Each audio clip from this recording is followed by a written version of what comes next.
Consumer proposals versus a bankruptcy. Which is the right decision for your financial future?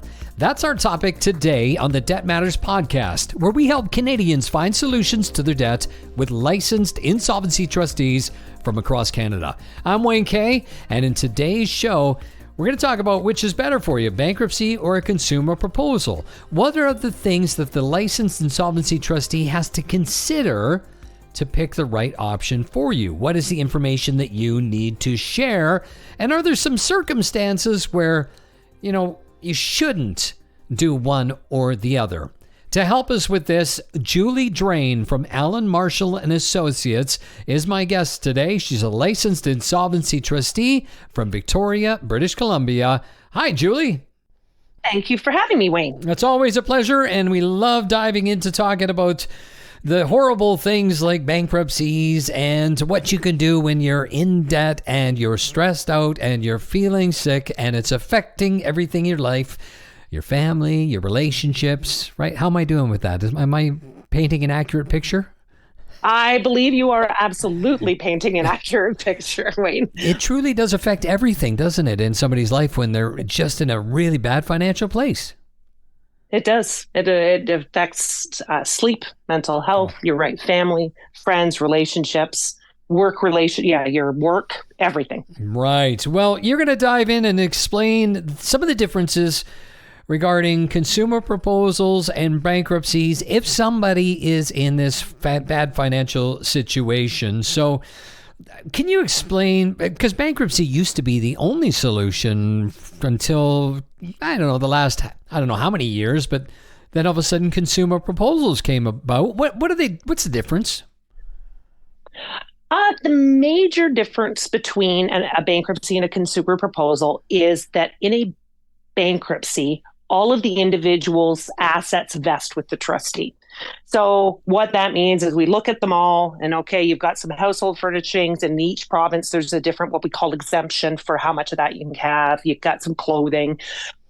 In some provinces, there's some exemptions for a little bit of house equity. And that we review all of that. We say, okay, yeah, this belongs to you. Nope, this belongs to the bank. And then if neither of those two apply, then it essentially comes to the trustee.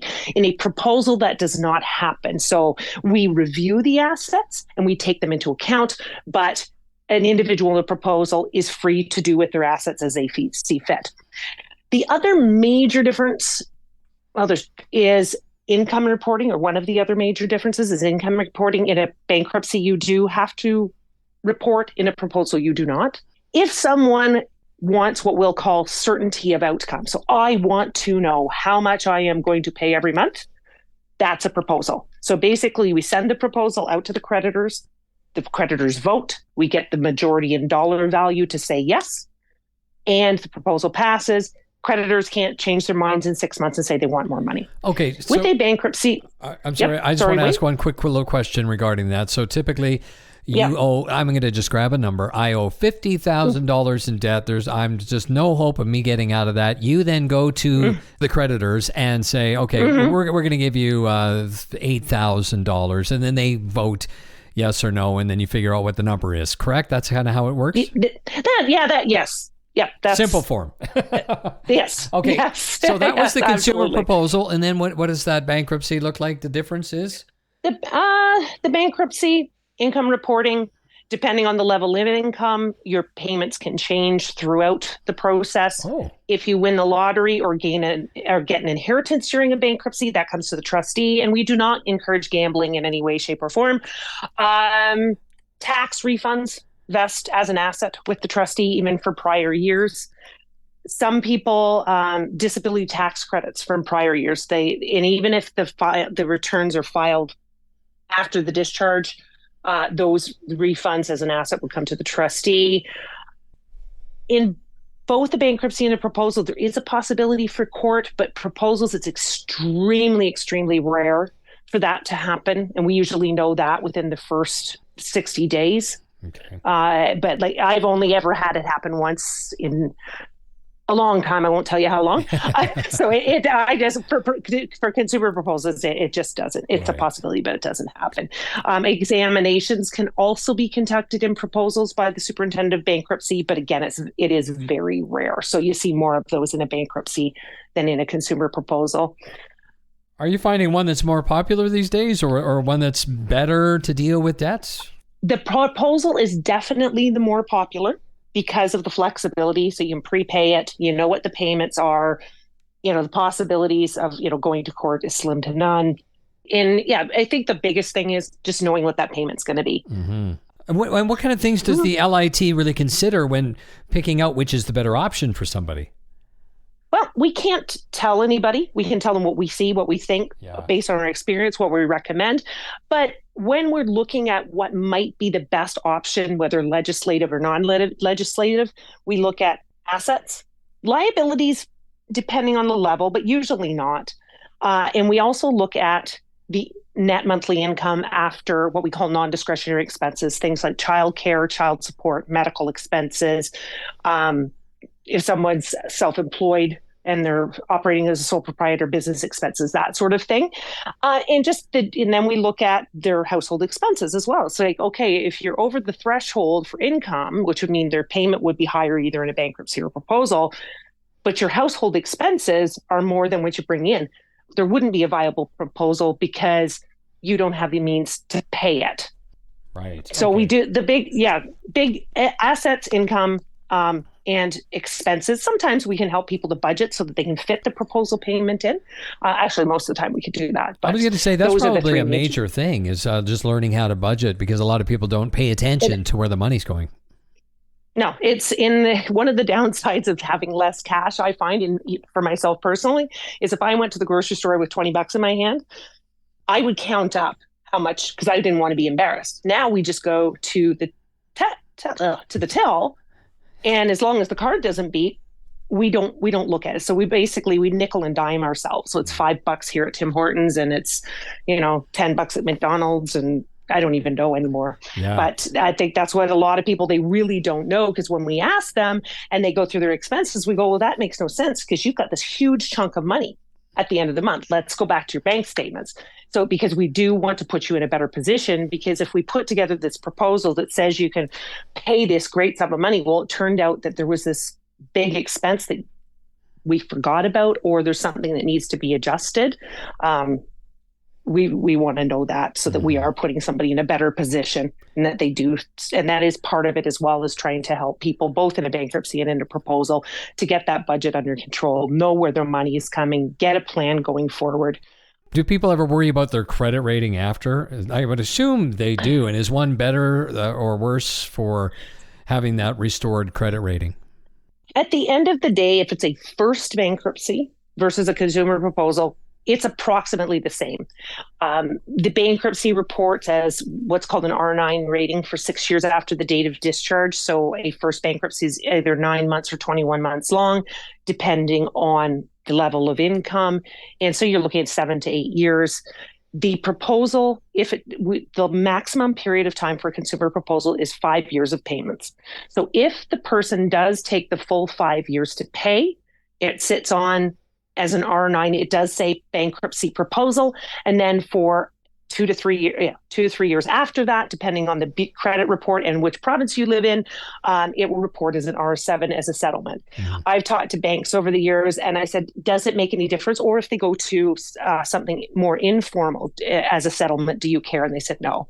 If they're not paying in the normal course, they're going to be affected.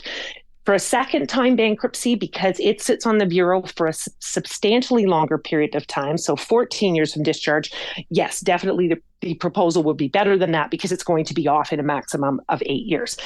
But just because that stuff is sitting on there in a proposal while you're in it, you can start to rebuild, or at the end of your bankruptcy, doesn't mean you can't start to borrow money after to start to rebuild your credit.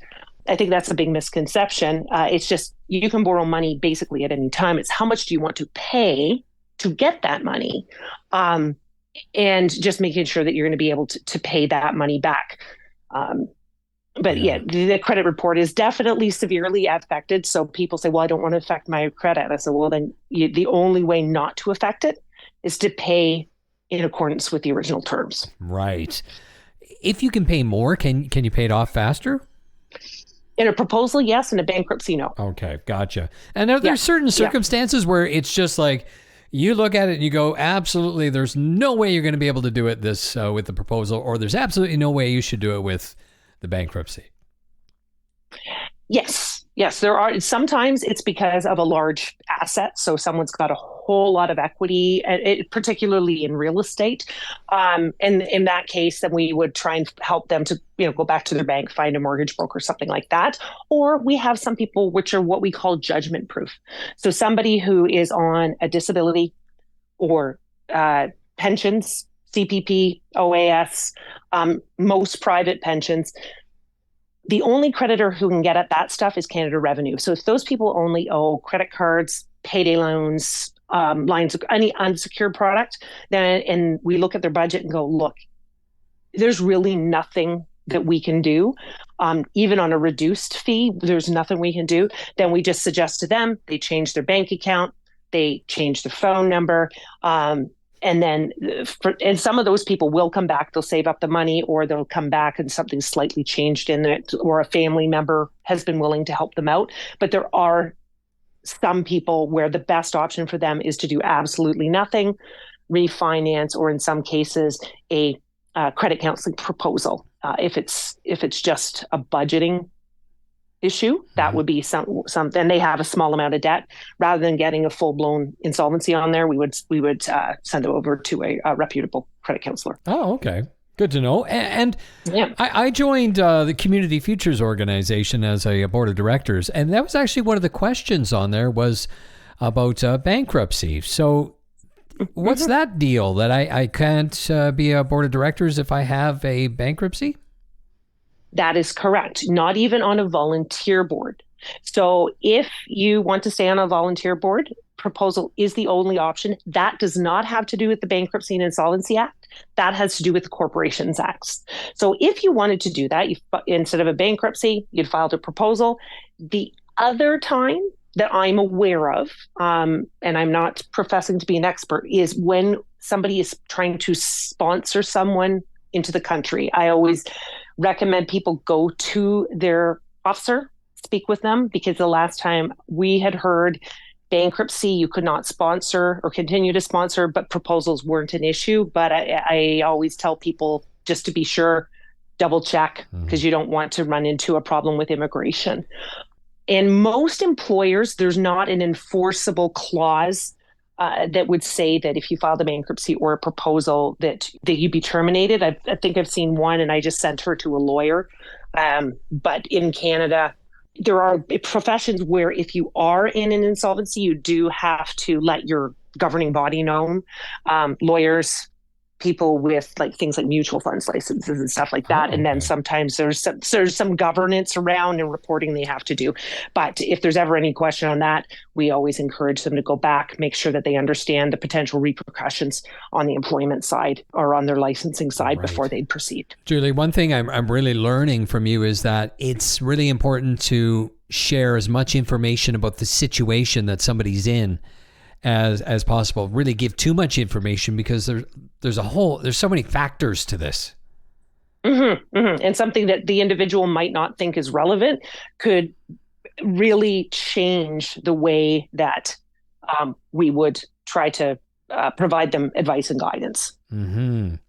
All right. We've covered a lot of information here. Final thoughts? Anything else we need to know regarding this? I think that pretty much covers it. But if anybody ever has any questions or not sure, they listen to our podcast, by all means, call us. We're always willing to help.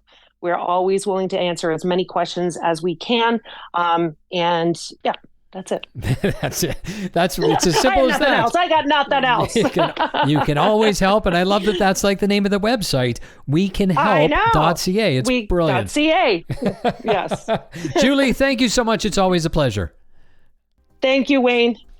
Well, my guest today, Julie Drane from Allen Marshall and Associates. And if you want more information, you want to find out about that free consultation she's talking about, the website again, wecanhelp.ca. And that's it for the Debt Matters podcast. Now, if you know somebody going through this situation, please share this podcast with them. We want to help as many Canadians as we can. Make sure you subscribe wherever you get your favorite podcast from. And of course, you can always check out debtmatters.ca. Thanks for listening.